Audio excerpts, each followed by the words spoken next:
शिवराज भूषण प्रकरण 1 मी जिजा भाग 19 लेखक कविभूषण सादरीकरण डॉक्टर भूषण शानबाग माचीवर जायला निघालो. ऊन रडत होतं. आम्हाला उन्हात बाहेर पडलेलं पाहून सेवक अब्दागिरी घेऊन धावत आला, पण त्याला नको म्हटलं. डोक्यावर पदर घेऊन आम्ही उन्हातून चालत होतो. मागोमाग 2 बटकी भागी आणि अप्पू येत होते. त्यांना नाही म्हटलं नाही. थोडं चालल्यावर लक्षात आलं की आमच्या पायात जरी चढाव होते तरी त्या दोघी बिचाऱ्या अनवाणी होत्या. मग त्यांना परत पाठवलं. आम्ही दोघी माचीच्या टोकापर्यंत चालत गेलो. उन्हाचे चटके बसत होते, पण त्याच्याकडे दुर्लक्ष केलं. अगदी पार दक्षिण टोकाला जाऊन उभ्या राहिलो. नजर क्षितिजाकडे लागली होती. दिसणार तर काहीच नव्हतं, पण जीवाचे कान करून तोफांच्या आवाजाकडे सगळं लक्ष लागलं होतं. वेळ गेला कोणास ठाऊक. तोफांचे बार काही कानी पडले नाहीत. मग पुतळ्याला म्हटलं, माघारी फिरूया का पुतळा? उन्हाचा त्रास होतोय का मासाहेब? नाही ग, पण आपण येऊन थांबलोय म्हणून तोफांना उशीर होतोय असं उगीच वाटतंय बघ. निमूटपणे ती माघारी वळली. 2 पावलं चाललो असून इतक्यात कानावर काहीतरी पडल्यासारखा आवाज पडला. तोफ झाली का ग पुतळा? मी विचारलं.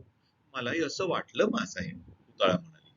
दोघींनाही खात्री वाटत नव्हती. इतक्यात धडामकन दुसरा आवाज झाला. थोड्याच वेळात तिसरा. पुढे काय? 5 बार होऊ देत ग माये. मी मनातल्या मनात देवी भवानीला विनवीत होते. प्रत्येक क्षण युगासारखा भासत होता.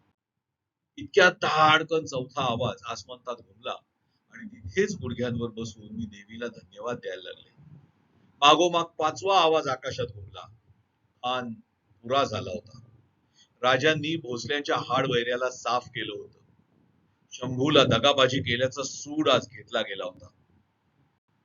माझ्या डोळ्यातून धारा लागल्या होत्या. शंभूची आठवण येत होती.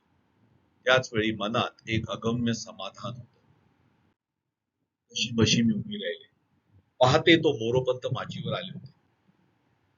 खान पुरा झालाय मासाहेब, ते म्हणाले. ऐकला.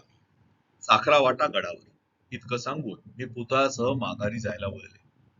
दुसऱ्या दिवशी प्रतापगडावरून स्वार आला. अफजल खानाचं मुंडकं घेऊन आला होता. मोरोपंतांनी ते एका तबकात घालून आमच्या समोर पेश केलं, पण ते मुंडकं आम्हाला बघवेना. शंभूची आठवण आणखीच जाळायला लागली. गडाच्या दरवाजाच्या कोनाड्यात त्याला दफन करा पंत. दुश्मन मेला, दुश्मनी संपली. इतकं बोलून मी ते तबक नजरेआड केलं. राजे कधी येणार आहेत? मी विचारलं. साहेब, अफजलच्या धक्क्यातून आदिलशाही सावरायच्या आत तिथले गड कोट घेण्याचा राजांचा विचार आहे. त्यामुळे ते तसेच पुढे स्वारीला चालू पडले. मोरोपंतांनी अदबीनं सांगितलं. काय म्हणावं या शिवबाला? माझे डोळे त्याला सुखरूप पाहण्यासाठी लागले होते आणि हा सरळ पुढे निघून गेला होता. कोण स्वार आलाय खानाचं डोकं घेऊन? मी विचारलं. त्याला बोलावलं. त्याच्याकडून सगळी हकीकत ऐकली. राजे सुखरूप आहेत हे ऐकल्यावर जीव भांड्यात पडला. राजांनी ताबडतोब जवळपासच्या मुलुखावर हल्ला चढवला आणि 18 दिवसात 21 गड जिंकून घेतले. स्वराज्य त्या एका फटक्यात दुपटीनं वाढलं. अफजलच्या मृत्यूचा असा काही धसका आदिलशाहीनं घेतला की शिवाजी येतो या बातमीनंच सैनिक गर्भगळीत होऊ लागले. असे रडत राहून मग लढणार कसे? सर्वात महत्वाचं म्हणजे आदिलशाहीचा दुसरा मोठा किल्ला पन्हाळा या चढाईत हातात आला. नंतर मात्र एकदाचा शिवबा गडावर आला. एवढ्या मोठ्या पराक्रमानंतर आज त्याला घरातल्यांना भेटायला वेळ मिळत होता. त्याचं कौतुक तर होतच, पण मला सर्वात समाधान वाटलं ते स्वारीच्या आलेल्या निरोपाचं. स्वारीनी आदरेखूद शिवबाला निरोप पाठवला होता. खानाला मारून शिवबानं त्यांच्या मनातली इच्छा पुरी केली होती याचा त्यांना अभिमान होता. या कौतुकानं मी भरून पावले. आपल्या मुलाचं कौतुक कुठल्याही मातेला हवंच असतं, पण ते अशा प्रकारे मिळणं ही तर खास अभिमानाची बाब. अफजलच्या वधानंतर आदिलशाहीनं त्याचा मुलगा फाजल खान आणि रुस्तम ए जमान यांना राजावर हल्ला करायला पाठवलं. पैकी रुस्तम आतून राजांना सामील, त्यामुळे राजांचा हल्ला त्याची हानी कमीत कमी होईल असा होता. फाजलच्या सैन्याची मात्र लांडगे तोड झाली. आधीचे सैन्य अफजल वधामुळे धास्तावलेलं. त्यात रुस्तम ए जमाननी थोडी ढिलाई दाखवली आणि आधीच घाबरलेली फौज सरळ नेताजी समोर आली. दुसरा शिवाजी म्हणून प्रसिद्ध होऊ लागलेल्या नेताजीनं हात धुवून घेतले. आदिलशाही आता मात्र पूर्णपणे खचली. स्वारी सोडून दुसऱ्या कोणालाही शिवाजीवर पाठवायची हिंमतच नव्हती. त्यात रुस्तमे जमान परत राजांच्या आणि स्वारींच्या सहाय्याला धावला. जर स्वारींना शिवाजीवर पाठवलं आणि ते शिवाजीला मिळाले तर काय, असा एक विचाराचा किडा त्यानं शहाच्या डोक्यात सोडला आणि स्वारींना शिवबावर पाठवण्याचा विचार मुळातूनच फोडून टाकला. शेवटी कुर्नूलचा सिंह अशी ज्याची ख्याती होती तो सिद्दी जौहर नामजद केला गेला. सलाबत खान असा किताब देऊन त्याला बादशाहनं पाठवलं. स्वतः त्याला आपल्याला भेटायला खाजगीत बोलावून शिवाजीच्या कुठल्याही बोलथापांना बळी न पडण्याचा त्याला सल्ला दिला असं म्हणतात. सिद्धी येतो हे पाहिल्यावर राजांनी त्याला पन्हाळ्यावरच अटकाव करायचा ठरवलं. याचं सर्वात प्रमुख कारण म्हणजे दिल्लीहून औरंगजेब बादशाहचा सख्खा मामा शाहिस्ते खान हा त्याच वेळी स्वराज्यावर चालून येत होता. सिद्दी जौहरला स्वराज्यात येऊ देणं म्हणजे या दोन वैर्यांना एकत्र यायला अवतरण देण्यासारखंच झालं असतं. सर्वात भयानक प्रकार आता सुरू झाले. सिद्धीनं येऊन पन्हाळ्याला घेर टाकला.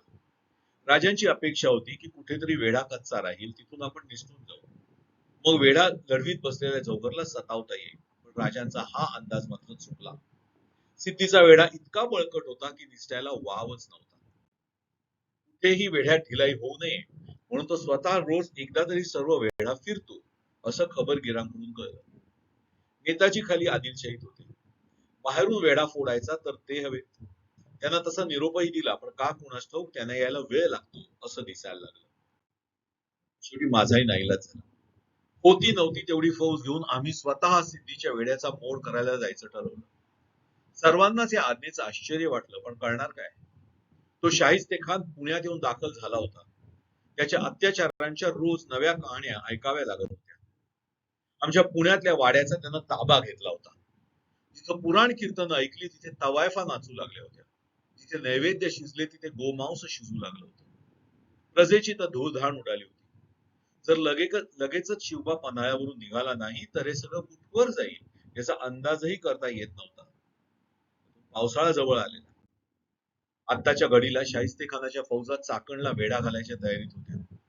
पण एकदा का पावसाळा उलटला की खान स्वस्थ न बसता आणखी उपद्रव देणार ही जर काळ्या फत्तरावरची रेगच होती. मी स्वतः जायचं का ठरवलं हे जिचा एकमेव मुलगा शत्रूच्या कैदेत सापडलाय अशा आईलाच कळू शकेल. त्याच्यासाठी ती स्वतःच्या जीवाची कधीच पर्वा करणार नाही. 2 दिवसात कूच करायचं असं मी ठरवलं आणि नेताजी येत असल्याची वर्दी आली. सर्वांना सुटल्यासारखं वाटलं.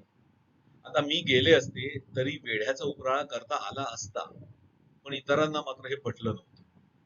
असं नेताजी 4-5 दिवसातच सिद्धीवर चालून गेले खरे, पण त्यांचाही सिद्धीनं मोड केला.